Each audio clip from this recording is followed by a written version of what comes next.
ቅድስት ሥላሴ ጾታ አላቸውን? በጣም ከባድ አስጨናቂ ጥያቄ፣ የማይጠየቅ ጥያቄ። በስመ አብ ወወልድ ወመንፈስ ቅዱስ አሐዱ አምላክ አሜን። የተወደዳችሁ የእግዚአብሔር ቤተሰቦች ዛሬ አእምሯችን ከሚከብደው ጥያቄ ውስጥ እንገባለን። ምድራዊ ሐሳቦች ልባችን ከታሰረበት ስጋዊ ስሜት አውጥተን መላእክት በፍርሃትና በመንቀጥቀጥ በሚቆምበት ሱራፌልና ኪሩቤል ቅዱስ ቅዱስ ቅዱስ እያሉ በምስጋና በሚሰግዱበት በምስጢረ መለኮት አደባባይ ፊት እንቆማለን። ዛሬ የምንመራመረው ቃል በሰውኛ ጥበብ የሚፈታ በምድራዊ ፍልስፍና ሚዛን የሚቀመር አይደለም። ዛሬ የምንጠይቀው ጥያቄ የብዙዎች አእምሮ የከረከመ የሰው ልጅ ውስን ግንዛቤ የፈተነ ታላቅ ጥያቄ ነው። ቅድስት ሥላሴ ጾታ አላቸውን? አብ ወልድ ወመንፈስ ቅዱስ በምድር ላይ እንደምናውቀው የወንድነት ወይም የሴትነት ባህሪ በሰማይ አለን? ወዮ! ወደዚህ ምስጢር ከመግባታችን በፊት ጫማችንን ከእግራችን ማውለቅ ይኖርብናል። ምክንያቱም የምንቆምባት ምድር የተቀደሰች ናት። እግዚአብሔርን በሰውኛ ንድፍ ውስጥ ለመቅረጽ መሞከር ውቅያኖስን በጽዋ ለመጨለፍ የመመኘት ያህል ስንፍና ነው። ሰውአዊ አእምሯችን እግዚአብሔርን ሊያሰፋው አይችልም። ይልቁኑ እግዚአብሔር አእምሯችንን ያሰፋው ዘንድ ፈቃዱ ይሁንልን። ይህንን ታላቅ ምስጢር በገዛ ጥበባችን እንዳናቃልለው የቤተ ክርስቲያን መብራቶች የሃይማኖት አባቶች የሆኑት የቅዱስ አትናቴዎስን፣ የቅዱስ ባስልዮስን፣ የቅዱስ ዮሐንስ አፈወርቅን፣ የቅዱስ ቄርሎስን መለኮታዊ ትምህርቶችን እየቀዳን የጥማታችን ማርኪያ እንቀስማለን። የሃይማኖት ምሰሶ የኦርቶዶክስ እውነት ጠባቂ የሆነው ታላቁ አባት ቅዱስ አትናቴዎስ ስለ መለኮታዊ ባህሪ እጅግ ጥልቅ የሆኑ ምስጢራትን ገልጧል። አርዮስ እግዚአብሔር ወልድን ፍጡር ነው ለማለት የተነሳው ሰማያዊውን መወለድ በምድራዊ መወለድ ሚዛን ስላሰላው ነበር። ቅዱስ አትናቴዎስ ግን ይህንን ሰውአዊ ስህተት በመቃወም በድርሳናቱ ላይ እንዲህ ሲል ጮኻል። ሰዎች ሆይ እግዚአብሔር እንደ ሰው አይደለም። ሰው በስጋ ይወለዳል። ስጋዊ ወላጅም ከመወለዱ በፊት ራሱ ተወላጅ ነበር። በሰው ዘንድ መውለድ በጾታ በጊዜ በስጋ ፍላጎትና በመከፋፈል የሚከናወን ነው። በእግዚአብሔር ዘንድ ግን መውለድ የወልድ ከአብ መወለድ የባህሪ ነው እንጂ የስጋ ወይም የጾታ አይደለም።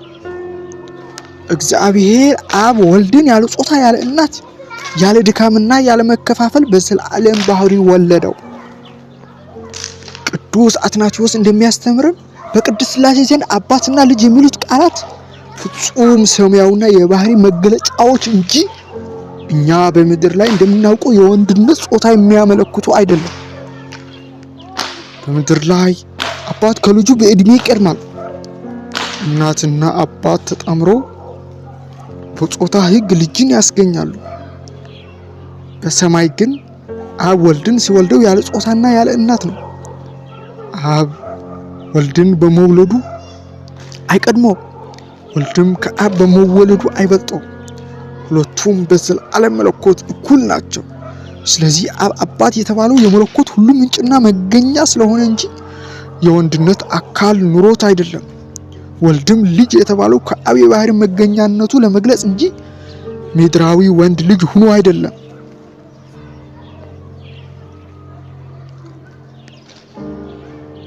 እንቀጥል። ቅዱስ ባስልዮስ ስለ መንፈስ ቅዱስ አምላክነትና ስለ ሥላሴ አካላት ረቂቅነት ሲያስተምር የሰው ልጅ ቋንቋ እግዚአብሔርን ለመግለጽ ምን ያህል አቅመቢስ እንደሆነ በሰፊ አስረድቷል። ስለ እግዚአብሔር የምናገራቸው ቃላት ሁሉ እርሱን በባህሪው የሚገልጡ ሳይሆኑ እኛ ደካሞች ፍጡራን እንድንረዳው ያህል የተጠቀምንባቸው ሰዋዊ መሳሪያዎች ናቸው። እግዚአብሔር ወንድ አይደለም፣ ሴትም አይደለም። እሱ ከጾታ ክልል በላይ የሆነ ፍጹም ረቂቅ መለኮት ነው። እስኪ እናስተውል። ጾታ ለምን አስፈለገ? ጾታ ያስፈለገው ፍጡራን የሚሞቱና የሚበሰብሱ ስለሆኑ በጾታ ተባዝተው ተተክተው ዘራቸው በምድር ላይ ለማቆየት ነው። መለኮት ግን የማይለወጥ የማይጨመርና የማይቀነስ የማይሞትና የማይበሰብስ ዘላለማዊ የሆነ ባህሪ ነው። ታዲያ ዘላለማዊ ለሆነና ለማይሞት አምላክ ጾታ ምን ሊያደርግለት ይችላል? ፍጹም አያስፈልገውም።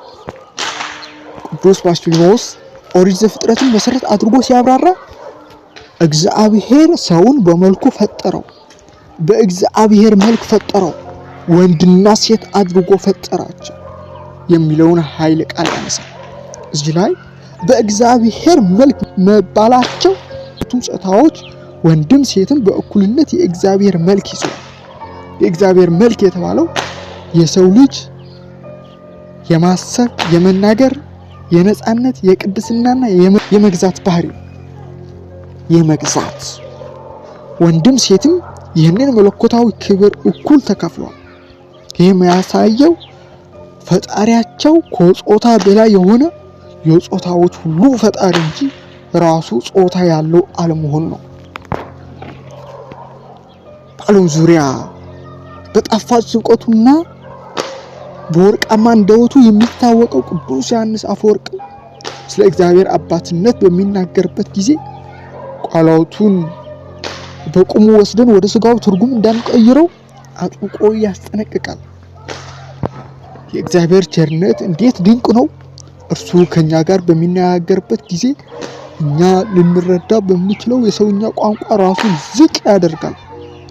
እርሱ አባት እያለ ራሱን የሚጠራው እኛ በምድር ላይ ከምናውቀው ፍቅር ሁሉ ከፍ ያለውን የማይለወጠውን ፍጹም የሆነውን መለኮታዊ ጥበቃውንና ኃላፊነቱን እንድንረዳው ለማድረግ ነው እንጂ በሰማይ ወንድ ሆኖ ስለሚኖር አይደለም። እግዚአብሔር ወንድ ነው ብሎ ማሰብ የጣዖት አምላኪዎች አስተሳሰብ ነው ይለናል። መጽሐፍ ቅዱስን ስንመረምር እግዚአብሔር ራሱን በወንድ ቋንቋ ብቻ ሳይሆን በሴትና በእናት ፍቅርም ጭምር ሲገልጥ እንመለከታለን። ለምሳሌ በነቢዩ በኢሳይያስ መጽሐፍ ላይ እግዚአብሔር እንዲህ ይላል፣ በውኑ ሴት ከማኅፀኗ ለተወለደው ልጅ ትረሳ ዘንድ ትችላለችን? እርሷስ ብትረሳ እኔ አልረሳም። በሌላም ስፍራ እናት ልጇን እንደምታጽናና እንዲሁ አጽናናችኋለሁ ይላል። ጌታችን ኢየሱስ ክርስቶስ ለኢየሩሳሌም ፍቅር ሲያለቅስ ምን አለ? ኢየሩሳሌም ሆይ ዶሮ ጫጩቶቿን ከክንፎቿ በታች እንደምትሰበስብ ልጆችሽን እሰበስብ ዘንድ ስንት ጊዜ ወደድሁ ይላል። ማቴዎስ ምዕራፍ 23 ቁጥር 27 በማለት ራሱን በዶሮ በእናት መስሎ ገለጠ። እንግዲህ እነዚህ ቃላት የሚያሳዩት ምንድን ነው? እግዚአብሔር የወንድነትም ሆኖ የሴትነት ጾታ ኑሮት ሳይሆን በምድር ላይ ያሉ የጾታዎች መልካም ባህሪ ሁሉ የአባት ግርማና ጥበቃ፣ የእናት አሳቢነትና ፍጹም ርኅራኄ ከእርሱ ከመለኮታዊ ባህሪው የተቀዱ መሆናቸውን ለማሳየት ነው። መለኮት ፍጹም መንፈስ ነው። በዮሐንስ ወንጌል ምዕራፍ 4 ቁጥር 24 እንደተጻፈው እግዚአብሔር መንፈስ ነው። መንፈስ ደግሞ ስጋና አጥንት የወንድነትና የሴትነት አባላት የሉትም።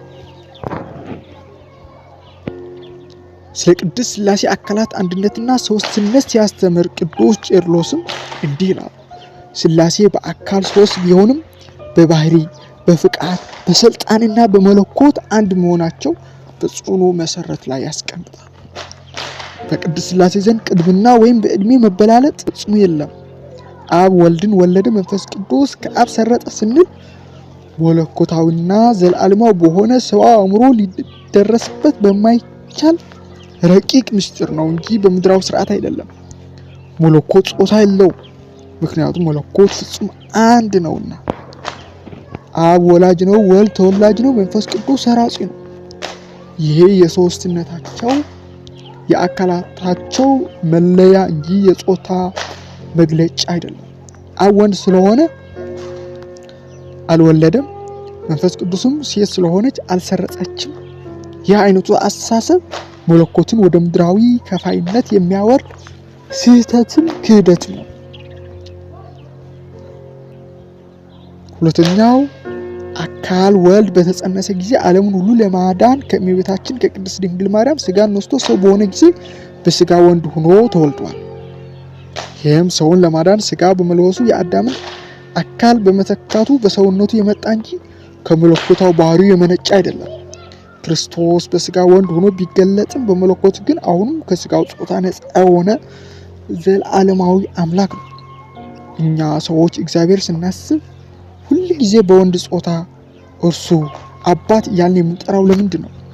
ይሄ በምስራቃውያንና በመጽሐፍ ቅዱስ ባህል ውስጥ ስልጣንና መሪነት፣ አባቂነትና መጋቢነት ለመግለጽ የወንድ ጾታ ሰዋስው በመጠቀሙ የመጣ እንጂ እግዚአብሔር ወንድ ስለሆነ አይደለም። ለምሳሌ ፀሐይን ወጣች በሴት እንላለን። ፀሐይ ሴት ሆኖ ነው አይደለም። ይህ የቋንቋ ስርዓት እንጂ የባህሪ መገለጫ አይደለም።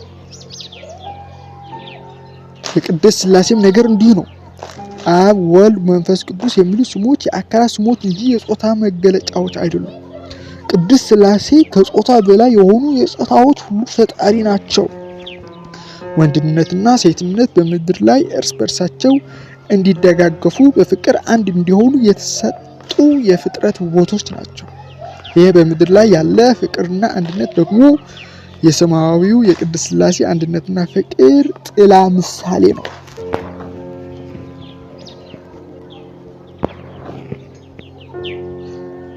ስለዚህ ወደ ቅድስት ሥላሴ ዙፋን ፊት ለጸሎት ስንቆም አእምሯችን በምድራዊ በስጋው ጾታ ሳንገድበው በሰማይ እና በምድር የሞላውን ፍጥረታትን ሁሉ በፍቅር የሚገዛውን አእምሮ ከሚያስበውና ምላስ ከሚናገረው በላይ ረቂቅና ድንቅ የሆነውን ምስጢረ ሥላሴ እያመለክን ሊሆን ይገባል።